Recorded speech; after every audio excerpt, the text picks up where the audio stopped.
நம்ம தமிழ்நாட்டுல கள்ளக்குறிச்சியில திருக்கோவிலூரில் உள்ள ஒரு கோயில் தான் உலகளந்த பெருமாள் கோயில். இந்த கோயில் கருவறையில பெருமாள் பாத்தீங்கன்னா ஒரு கால் கீழ் நோக்கியும் இன்னொரு கால் மேல் நோக்கியும் இருக்கும். இந்த பெருமாளை ஏன் உலகளந்த பெருமாள்னு சொல்றாங்கன்னா, பெருமாள் வாமன அவதாரம் எடுத்து மாபலி சக்கரவர்த்தியிடம் தானம் பெற போய் 3 அடி நில வேணும்னு கேட்பாரு. அப்போ மாபலி சக்கரவர்த்தி 3 அடி நிலம் தானே, தாராளமாக எடுத்துக்கோங்க அப்படின்னு சொல்லிடுவாரு.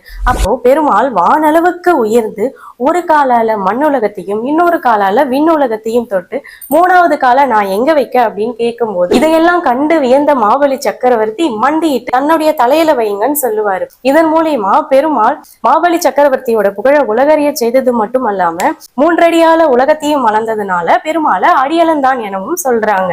இந்த அடியலந்தான் என்ற சொல்லு திருக்குறளையும் இருக்கு. மடியில்லா மன்னவன் எய்தும் அடியலந்தான் தாயது எல்லாம் ஒருங்கு.